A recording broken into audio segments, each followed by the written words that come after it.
우리는 인생을 살아가면서 참 수많은 위기들을 마주하며 인생을 살고 있습니다. 아마 그 여러 가지 수많은 위기들 가운데 생명이 경각에 달리는 정말 그런 위기를 경험한 사람들만이 우리 인생이 아무것도 아니구나 라는 사실을 절실하게 느끼는 사람들이라 할 수 있을 겁니다. 피상적으로 느꼈던 많은 일들 가운데 자기의 생명이 혹은 가족의 생명이 경각에 달리는 그러한 일들을 경험할 때만큼은 하나님, 이번만 살려주시면 정말 하나님 앞에 이렇게 하겠다라고 이야기하는 절박함이 있고, 또 그 인간의 실존을 정확하게 적나라하게 하나님 앞에 내어놓는 일들이 그 수많은 위기 가운데서도 생명이 경각에 달릴 때 그런 고백을 하게 된다는 말입니다. 아마 우리는 종종 병원을 찾을 때가 있습니다. 소화가 잘 안 되고 또는 피곤함을 느껴서 병원을 찾아갔는데 동네 병원에서 선생님이 아무래도 큰 병원 가봐야 될 것 같아요 라고 얘기하면 가슴이 철렁 내려앉고, 그리고 어찌할까 하다가 그래도 가야 되는 거죠. 그래서 대학병원을 가보게 되면 참 두려움을 가지고 가게 됩니다. 그리고 가서 여러 가지 검사를 하고 한 15일 혹은 한 달여 가까이 그 검사의 결과를 기다리는 때라면 굉장히 마음 가운데 초조함이 생기게 됩니다. 두려움이 생기게 되고, 어떻게 하면 이 병에서 헤어나와 나는 괜찮은다고 이야기 들을 수 있을까, 이런 마음 가지고 서게 된다는 말입니다. 검사 결과가 나오는 날 의사 선생님의 얼굴만 보아도 알게 되죠. 차트를 보신 선생님이 어떤 표정을 짓느냐, 이것만 보아도 내가 살았구나, 아니면 나의 큰일 났구나, 이런 생각을 해보게 됩니다. 그래서 선생님들이 당신은 큰 병입니다, 불치병입니다, 혹은 어떤 암의 말기입니다 라고 하는 말을 듣게 되면 굉장히 두려움을 갖게 된다고 합니다. 그리고 그런 선고를 들었을 때, 진단을 받았을 때 우리는 어떤 반응을 보인다고 생각하십니까? 대부분의 사람들이 이제 그러면 그 병 어떻게 치료하죠? 어떻게 해야 되죠? 어떤 선생님한테 받아야 돼요? 이렇게 물어보는 사람들은 별로 없다고 합니다. 즉각적인 인정과 어떻게 하면 치료받을 수 있을까? 이렇게 수술을 이야기하기보다는, 아니 선생님, 내가 건강하게 운동도 하고 밥도 잘 먹고 뭐 아무것도 부족함이 없는데 내가 왜 그런 병이 걸리죠? 혹시 잘못 보신 거 아니에요? 기계가 잘못 아니에요? 이런 말들을 하게 되는 게 대부분이랍니다. 차라리 그 진단이 오진이었으면, 차라리 그 진단이 선생님이 잘못 판단한 것이었으면 하는 마음들이 대부분의 사람들에게 있다는 말입니다. 그래서 차라리 그 진단이 잘못된 오진이기를 갈망하는 사람들의 모습이 모든 사람들의 심정이라고 그렇게 이야기합니다. 기독교 심리학자인 폴 트루니에는 죄책감과 은혜라고 하는 책에서 타락한 인간 심리를 정말 잘 분석해 주고 있습니다. 아담의 후손으로 태어난 인간에게는 자신의 치명적인 참된 죄책감, 하나님 앞에 서서 자신이 철저하게 죽을 수밖에 없는 존재구나, 나는 부패 타락한 죄인이구나 라는 사실을 인정하는 참된 죄책감을 가지는 사람들보다는, 어쩌면 우리는 뼛속 깊이 자기 방어의 기제를 가지고 있기 때문에 생존 본능인 만큼이나 나는 그런 죄는 없지, 나는 그런 죄는 아니야 라고 생각하면서 도덕적인 비판이나 율법적인 정죄로부터 자기 자신을 보호하기 위해서 끊임없이 변명하고, 끊임없이 정당화하고, 끊임없이 합리화하고, 끊임없이 현실을 도피하는 현상을 가지고 있는 것이 인간이다 라고 그 죄책감과 은혜에서 폴트르니에는 분석하고 있습니다. 내가 죽을 병에 걸렸다는 사실을 인정할 때에, 그때에 다시 어떻게 치료할 것인가, 어떤 방법으로 치료할 수 있을 것인가가 나오게 될 터인데, 그것보다는 나는 아니야, 나는 단순히 소화불량일 거야, 소화제 먹고 푹 쉬면 괜찮을 거야 라고 생각하는 스스로의 오진을 기다리고 있는 사람들의 모습이 참 많이 있는 거죠. 믿지 못함으로 말미암아 조금 더 실력이 없는, 아니면 나에게 위로해 줄 수 있는 그런 선생님이 어디 없을까? 의사는 아니지만 아니면 나에게 이런 내 증상을 좀 위로해 줄 수 있는 어떤 민간요법은 없을까? 이런 생각들을 가지고 나오는 사람들이 참 많이 있다고 합니다. 오늘 우리가 읽은 에스겔서 13장의 말씀은 본문이 그 역사적 배경을 이런 배경을 가지고 있다고 저는 생각합니다. 주전 592년경에 바벨론의 포로기에 살던 그 이스라엘 민족들과 포로로 잡혀갔던 이스라엘 민족들의 그 모습들은 영적으로 중증 말기 환자들이었음에 틀림이 없습니다. 바벨론의 칼날이 예루살렘 성벽을 턱밑까지 치밀고 올라왔고, 결국은 성전도 우상 숭배로 말미암아 성전의 기능을 다하지 못하게 되었고, 그때 에스겔 선지자와 예레미야 선지자, 참된 선지자들은 하나님이 너희를 수술용 그 칼을 들고, 수술용 메스를 들고 너희를 치려고 하신다. 너희는 그러니 항복해라. 너희는 회개해라. 당신들의 영혼은 이미 그 우상 숭배로 그 영혼이 썩었다 라고 그렇게 외치는 이야기들이 에스겔 선지자와 예레미야 선지자가 줄곧 외치는 외침들이었습니다. 하나님께서 바벨론이라고 하는 수술 도구를 통하여서 너희 민족을 치실 거야. 그러니 너희는 하나님 앞에 항복해. 하나님이 회개하기를 기다리고 있어 라고 그렇게 외쳤다는 말입니다. 그런데 백성들은 이 고통스러운 진단을 거부하는 것입니다. 차라리 그것이 오진이기를 바라고 있는 것입니다. 그 대중의 심리를 간파하고 있는 거짓 선지자들이 참 많이 나타났던 것 같습니다. 그래서 그들이 등장하여서 백성들에게 거짓 위안을 전합니다. 오진을 남발하기 시작합니다. 그래, 우리 민족은 하나님이 택하신 선민인데 이 정도에 가지고 뭐 우리 민족이 망한다고? 그럴 리가 없다고 이야기합니다. 그래서 그들이 오늘 말씀 가운데 보면 하나님 앞에 진실을 직면하기를 거부하고 있는 모습, 스스로 영적 오진을 갈망하고 있는 모습이 여기에 나타나고 있는 것입니다. 이스라엘의 패역함과 그 죄악 가운데 덕지덕지 발라진 회칠한 담의 실체들이 여기에 고발되어지고 있는 모습들을 보면 어쩌면 이 말씀들은 결국 하나님 앞에 직면하기를 싫어하는 인생들의 모습을 잘 표현해주고 있는 본문이라 할 수가 있는 것입니다. 오늘의 말씀을 같이 살펴보시면서 오늘 내 안에 숨겨진 영적 자기 기만의 껍데기들은 없는지, 오늘 내 안에 숨겨진 하나님을 향한 그 오진을 갈망하고 있는 모습들은 없는지 다시 한번 돌아보시면서 하나님 앞에 영적 오진을 갈망하기보다는 진실하게, 항상 진실하게 주님 앞에 나아가 설 수 있는 우리 모두가 될 수 있기를 주님의 이름으로 부탁합니다. 먼저 함께 읽은 말씀 4절 말씀을 보시면 하나님께서 예루살렘의 거짓 선지자들을 향하여 이렇게 엄하게 꾸짖고 있는 모습이 등장합니다. 4절 말씀에 이스라엘아 너희 선지자들은 황무지에 있는 여우 같으니라 라고 그렇게 말합니다.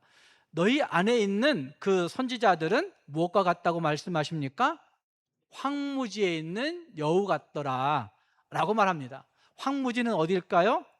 너희들의 형편이 황무지이고 그 선지자들은 그 황무지 속에 들어가 있는 여우 같아, 이렇게 표현하고 있는 말씀이죠. 고대 이스라엘 사회에서는 여우들을 자주 볼 수 있었다고 합니다. 그 여우는 잘 가꾸어진 어떤 번화한 도심에 사는 것이 아니었습니다. 잘 가꾸어진 어떤 평온한 곳에 사는 존재가 그 동물이 여우가 아니었다는 말입니다. 사람의 손길이 끊어지고 폐허가 되어버린 어떤 황량한 곳, 아니면 무너지고 어떤 길이 없어져 버리고 어떤 오물들만 나뒹굴고 있는 그런 곳을 주무대로 삼아 활동하는 짐승이 여우였다는 말입니다. 특히 적의 침공으로 말미암아 성벽이 무너져 내리고 포도원이 다 울타리가 찢어져 버리면 여우들이 그곳을 주무대로 활동하는 것이죠. 그래서 그 포도원에 들어가 포도 열매들을 다 따먹고 그 갉아먹고, 그리고 그 무너진 담벼락 사이사이에 있는 어떤 썩은 고기들을 탐하면서 자기 배를 채우는 교활하고 이기적인 동물이 여우였다고 그렇게 기록하고 있습니다. 당시 이스라엘 민족의 영적 상태가 이 무너진 폐허와 같다고 표현하고 있는 겁니다. 황무지의 여우라고 하는 표현이 그걸 보여주고 있다는 말입니다. 우상 숭배와 불의로 인해서 하나님의 보호하심을 상징했던 영적인 성벽은 이미 산산조각 나버렸고, 심각한 균열이 일어난 곳이 예루살렘 성벽 아니면 성전의 모습이었다고 말할 수 있을 것입니다. 이와 같이 무서운 심판의 적군이, 이와 같이 무서운 심판의 일들이 그 민족 안에 닥쳐왔다고 한다면, 그 위기 때에 진짜 지도자, 참된 파수꾼들은 어떤 모습으로 살아야 마땅하다고 생각하십니까? 5절 말씀에 이런 말씀이 등장합니다. 성 무너진 곳에 올라가서 이스라엘 족속을 위하여 여호와의 나르 전쟁에 견디게 하려고 성벽을 수축하지도 아니하였다. 누가? 거짓 선지자들이. 그러니까 선지자들이라면, 참된 선지자들이라면 성 무너진 곳에 올라가서 하나님, 우리 민족이 잘못했습니다, 우리 백성들이 잘못했습니다, 이렇게 외쳐야 된다는 얘기죠. 심각한 균열 상태가 일어난 그곳들을 돌아보면서 다시 성벽을 수축하며 하나님 앞에 회개의 기도를 올려야 되는 것이 참된 파수꾼, 참된 지도자들의 모습이어야 했다는 말입니다. 그러나 이스라엘의 거짓 선지자들은 그러하지 않았던 것입니다.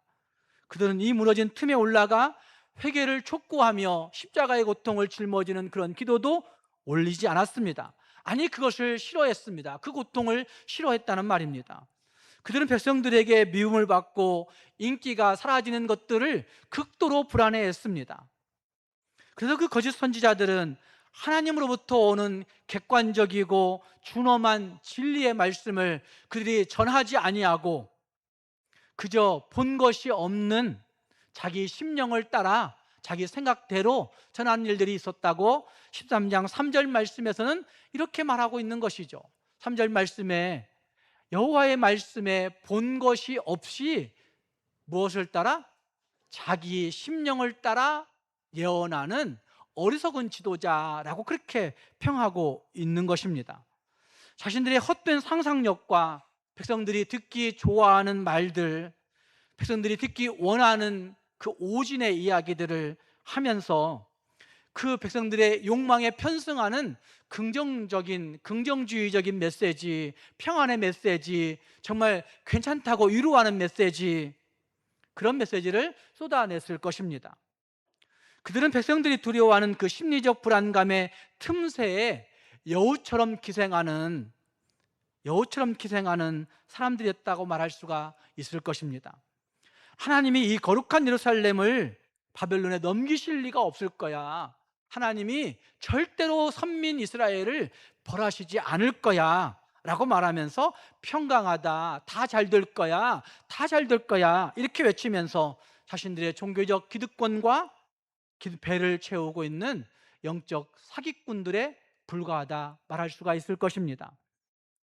사랑하는 여러분, 오늘날 우리 조국 교회는 괜찮습니까? 오늘날 우리 조국 교회는 괜찮은 상태라고 생각하십니까? 또 이 교회 안에서 같이 신앙생활을 하고 있는 여러분들의 내면에는 혹시 황무지의 여우들이 들어와 있지는 아니합니까? 우리의 가정들이 무너지고 우리 내면의 영혼들이 무너지고 또 다음 세대의 신앙이 세속주의에 무너져 내리고 있는데도 불구하고 우리는 혹시 괜찮다 말하고 있지는 않습니까?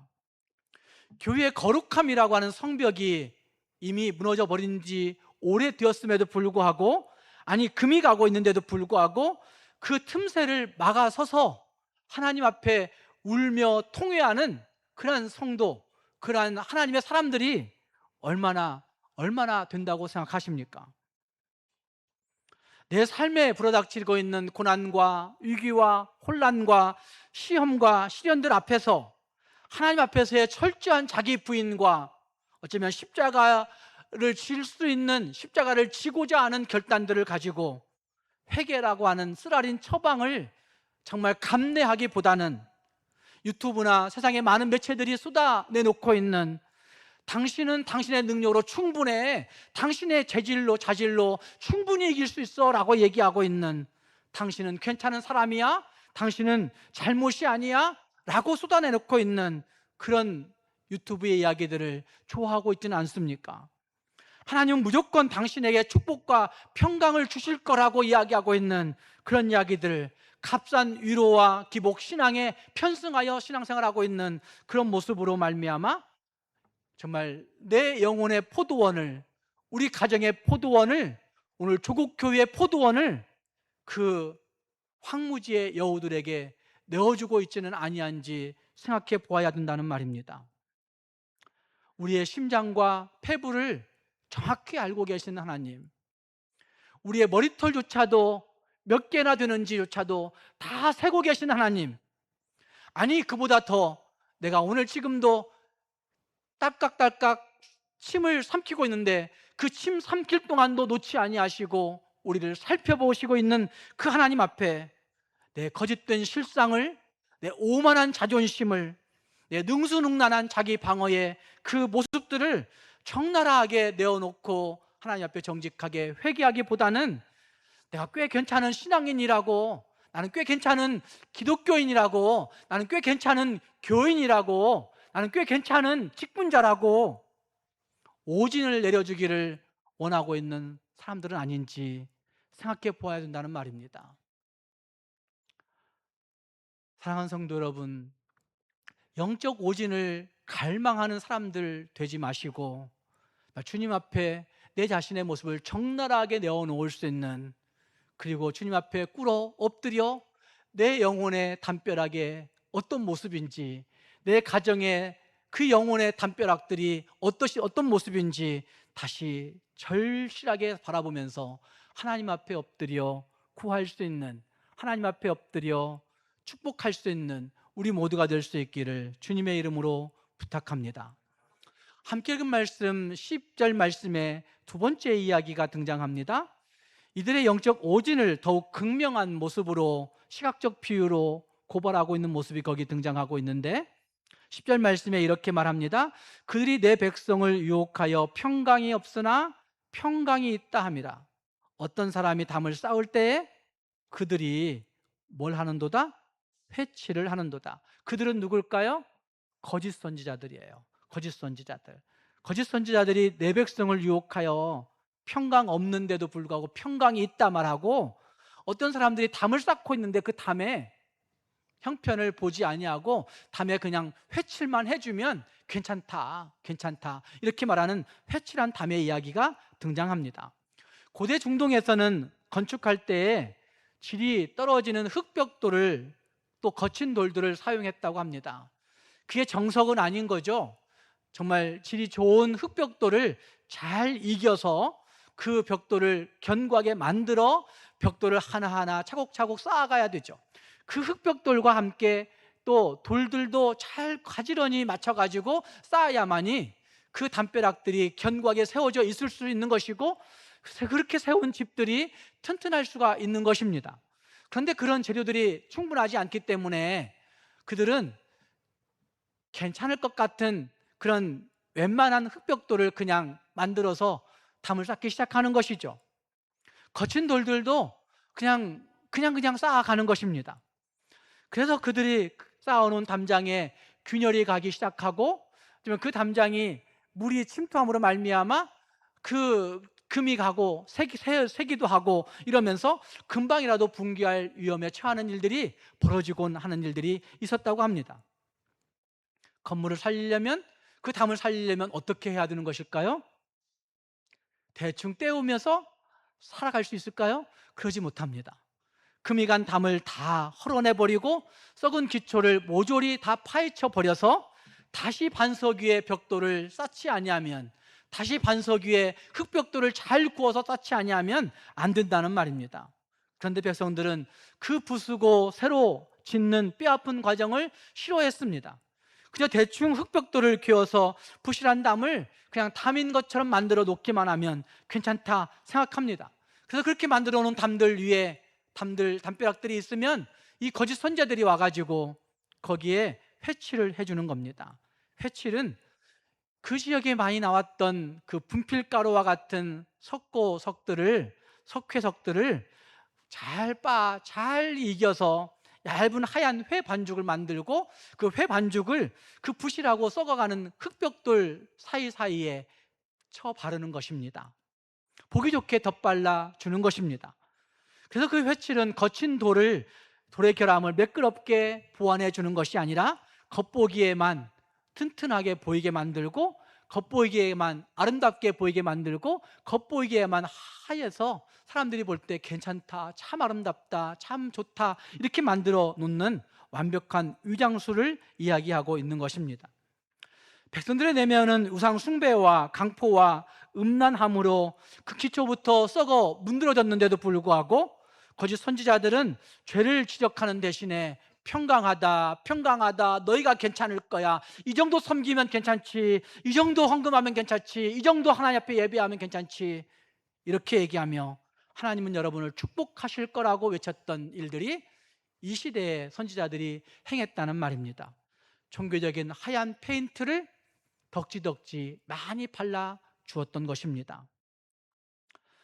CCEF의 데이빗 폴리슨 박사님은 인간의 마음속에 숨겨진 자기 우상화의 기제를 이 회칠한 담의 비유로 설명하고 있는 것을 볼 수 있습니다. 인간은 고난이나 심판의 위협 앞에 설 때에 자신이 통제할 수 없는, 자신이 감당할 수 없는 하나님의 진노를 직면하기보다는 스스로 위안하는, 스스로 위로하는 그런 샘물을 찾는다고 합니다. 또는 문제를 덮어버리려고 하는 문제를 덮어버리려고 하는 회치를 선택하는 강력한 유혹을 받는다고 이 폴리슨 박사는 이야기를 합니다. 우리는 하나님의 메스 앞에서 우리의 죄악을 도려내는 아픔을 겪기보다는 괜찮다, 평안하다, 네 잘못 아니야 라고 말해주는 거짓 선지자들의 심리적인 마약성 진통제를 원하고 있는지도 모릅니다. 이렇게 볼 때 회칠한 담은 거짓 선지자들만의 작품은 아닐 것입니다. 거짓 선지자들만의 잘못이 아니라는 말입니다. 왜냐하면 백성들이 스스로 썩은 그 흙벽돌을 쌓고, 거짓 선지자들은 그 대중의 입맛에 맞추어서 회 반죽을 발라 주었기 때문에, 어쩌면 오진을 남발하고 있는 의사 선생님이나 그 오진을 듣고 환호하고 있는 그런 환자들이나 모두 다 영적 자기 기만의 상태에 빠져 있는 사람들이라 말할 수가 있다는 말입니다. 사랑하는 성도 여러분, 이 본문의 이야기는 단순히 고대인들의 무지한 참 지혜 없음의 모습을 이야기하고 있는 모습은 아닐 것입니다. 중병에 걸린 환자가 단순히 위염일 거야, 단순히 소화불량일 거야 라고 하는 오진에 안도하듯이, 우리의 깊은 내면 속에 웅크리고 있는 시기와 질투와 분노와 탐욕과 그리고 음란함이라고 하는 그 무서운 죄악의 암세포들을 십자가 앞에 적나라하게 꺼내놓기를 두려워하는 우리들의 그 내면의 영혼을 잘 지적해주고 있는 본문이라 말할 수가 있다는 말입니다. 그거 꺼내면 내 자존심이 죽을 것 같으니까 꺼내놓을 수가 없는 거예요. 그거 꺼내놓으면 내 인생이 다 박살날 것 같으니까, 내가 인생 수십 년을 쌓아왔던 그 종교적 경험들이, 종교적 직분이 끝장날 것 같으니까 하나님 앞에서 쏟아내 놓을 수 없는 거예요. 사람들 앞에서 울 수도 없는 거예요. 사람들 앞에 내가 이런 잘못 지은 죄인이라고 말할 수가 없는 거예요. 그러면서 하나님 앞에 우리는 주일 앞에 드리는 주일 예배 한 번으로 나는 이 종교적 행위를 했으니까 괜찮아, 이렇게 생각하는 내면의 위로만 전하고 있는 것이죠. 혹은 그 일들이 깊어지면 깊어질수록 우리는 남을 돕는 어떤 구제의 행위를 통해서, 교회 안에 행하는 어떤 섬김과 희생과 헌신의 일들을 통해서 나는 그래도 남들보다 조금 더 나은 종교적 위치를 선점하고 있다, 난 남들보다 조금 더 종교적 헌신을 많이 하고 있다라고 생각하는, 이건 믿음이 아니라 얄팍한 긍정주의 심리학의 기제를 활용하고 있는 자기 방어의 규제들의 모습이라 말할 수가 있는 것이죠. 그러면서 우리는 내 영혼에 부서진 담벼락에 하얀 회 반죽을 떡칠하고 있는 그런 모습일 수 있다는 말입니다. 사랑하는 여러분, 여러분의 삶의 담장은 어떠합니까? 여러분의 내면의 영혼의 담장은 어떠합니까? 여러분의 가정의 담장은 어떠합니까? 가정의 불화와 내면의 깊은 우울과 분노, 또 은밀한 성적 타락과 이기적인 그 탐욕이라고 하는 무서운 균열들이 내 영혼의 심장을, 내 영혼의 담장을 허물고 있지는 아니하십니까? 그런데 우리는 그 죄악의 문제를 십자가 앞에 나아가 피 흘리기까지 싸우며 통회하고 자복하기보다는 종교적인 거칠애로 알량한 위로 삼고 있는 것은 아닌지, 영혼의 담벼락에 회칠하고 있는 것은 아닌지 생각해 보아야 된다는 말입니다. 그러나 잊지 마시기 바랍니다. 회칠을 아무리 덕지덕지 한다 할지라도, 사람의 눈들은 속여낼 수 있다 할지라도, 일시적인 심리적인 안도감을 가질 수 있을지는 모르지만 건물의 근본적인 붕괴를 막을 수가 없습니다. 다가오는 하나님의 폭풍을 막아낼 수가 없다는 말입니다. 거짓 평강으로 수술의 골든타임을 놓치는 일들이 종종 있지 않습니까? 거짓 위안으로 진짜 치료의 골든타임을 놓치는 경우들도 우리는 종종 있는 것을 듣지 않습니까? 하나님 앞에서 내 영혼의 그 건강을 회복할 수 있는 그 골든타임을 놓치지 마시고 모든 것 아시는 하나님 앞에 신실하게 엎드려 내 회칠했던 것들을 다 긁어내고 하나님 기뻐하시는, 하나님이 합당히 여기시는, 하나님이 인정하시는 그 은혜로 설 수 있는 우리 모두가 될 수 있기를 주님의 이름으로 축복합니다. 마지막 함께 읽은 말씀에 11절 말씀부터 그 이후의 말씀을 보시면 그 담을 무너뜨리시는 하나님의 폭풍이 거기에 등장합니다. 거짓 위안으로 포장된 회칠한 담을 하나님께서 무너뜨리신다는 말입니다. 11절 말씀에 이렇게 말씀합니다. 그러므로 너는 회칠한 자에게 이르기를 그것이 무너지리라. 폭우가 내리며 큰 우박덩이가 떨어지며 무엇이 몰아친다고 말씀합니까? 폭풍이 몰아친다고 말씀하십니다. 자, 13절 말씀 보십시오. 같이 읽어보겠습니다. 13절 말씀 시작.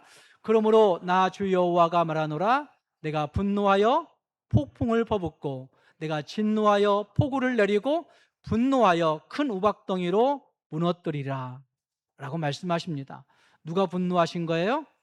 하나님이 분노하여 폭풍 퍼붓고 하나님이 진노하여 폭우 내리고 하나님이 분노하여 큰 우박덩어리로 무너뜨리신다고 말씀하십니다. 14절에서는 그 넘어뜨릴 뿐만 아니라 그 기초를 완전히 뒤집어 엎으시겠다 말씀하신 말씀이 등장합니다.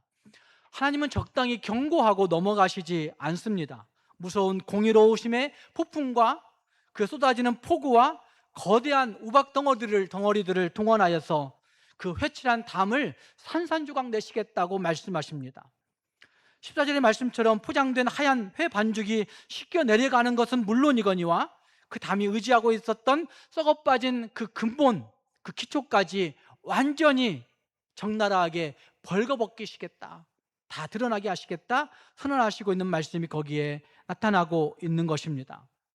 서든 베프티스트 신학교의 다니엘 블록이라고 하는 교수가 이 구절들을 해석하면서 이렇게 해석을 달았습니다.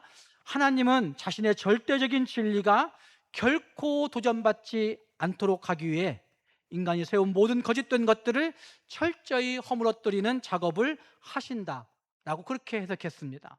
자신의 절대적인 진리가 도전받지 않도록 하기 위해 인간이 세운 모든 거짓된 것들을 철저히 허물어뜨리는 작업을 하신다. 저는 이것을 믿습니다. 하나님이 일하신다는 말입니다. 하나님은 거짓말이 영원하도록, 하나님은 거짓말이 승리하도록 놔두지 않으십니다. 그래서 웨스트민스터 신학교의 이안 더기드 교수는 이 부분을 이야기하면서 에스겔서 전체를 총괄하여 이런 얘기를 합니다. 에스겔서의 전체에 등장하고 있는 하나님의 심판의 이야기, 하나님의 무서운 파괴의 행위들은 무서운 은혜와 같다라고 얘기했습니다. 무서운 은혜와 같다. 저는 무서운 은혜를 압니다. 무서운 은혜를 압니다. 하나님 얼마나 무섭게 다가오시는지 저는 그 무서운 은혜를 압니다. 이한 더기도 교수가 이야기하고 있는 이 무서운 은혜라고 부르고 있는 그 모습은 하나님이 얼마나 무섭게 심판하시는지, 이것이 어떻게 현실에 나타나는지, 이것들을 본 사람들마다, 그걸 듣는 사람들마다 두려워할 수밖에 없다는 말입니다. 여러분 생각해 보십시오. 환자의 복부를 가르고 썩은 암덩어리를 무자비하게 도려내는 외과 의사가 좋을까요? 아니면 그 복부를 가르고 썩은 암덩어리가 보이지만, 그래, 이 정도는 괜찮겠지, 이 정도는 자생할 거야, 이 정도는 그래도 스스로 잘 치유될 거야 라고 하면서 적당히 도려내는 의사가 좋습니까? 전자입니까? 후자입니까? 전자의 의사가 훨씬 더 좋은 의사입니다. 무자비하게 도려내 버릴 수 있는, 어쩌면 왜 그것까지 다 잘라내셨어요? 라고 이야기할 수 있겠지만, 그러나 그렇게 무자비하게 도려내는 외과 의사의 칼날이 훨씬 더 좋습니다. 그것은 폭력일 수가 없고, 그것은 환자의 생명을 살리기 위한 가장 치열하고 뜨거운 사랑의 행위라고 저는 생각합니다.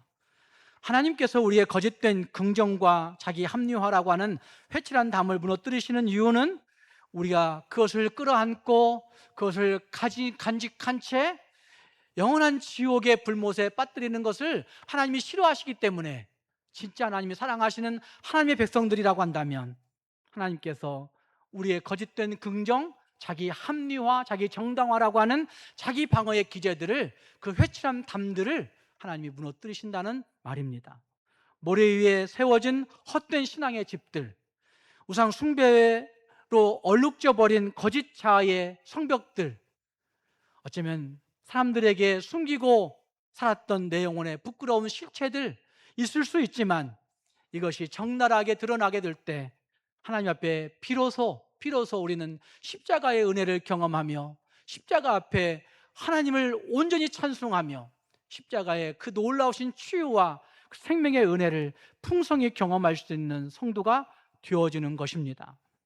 사랑하는 성도 여러분, 인생의 위기와 심판이 폭풍우처럼 다가올 때 저와 여러분이 피할 수 있는 곳은 어디이겠습니까? 적당히 합리화하며 적당히 치장하며 살아가는 곳은 우리가 피할 곳이 아닙니다. 우리의 비천함과 죄악의 문제를 적당히 숨겨두고 살아가는 것이 아니라, 하나님 앞에 정말 그 갈보리의 십자가가 얼마나 우리의 모든 것들을 끌어안았는지 절실하게 깨달으며, 하나님 앞에 율법주의적인 방어 기제를 내려놓고 얄팍한 거짓 평강의 회치를 벗겨내고 주님 앞에 정말 절박하게 진실하게 서는 길밖에 진짜 피할 곳이 없다는 말입니다. 우리 모두가 우리 인생의 담벼락에, 내 영혼의 담벼락에 덕지덕지 발라놓았던 그 회칠들을 벗겨내고 긁어내고 주님 앞에 진실하게 설 수 있는 우리 모두가 될 수 있기를 바랍니다. 그리함으로 진짜 참된 치유, 참된 회복, 참된 생명의 역사가 여러분 영혼의 심령 깊은 곳에 일어나고, 여러분이 속한 가정에 일어나고, 또 우리 교회와 조국 교회 안에 풍성하게 일어나기를 주님의 이름으로 축복합니다. 기도하겠습니다.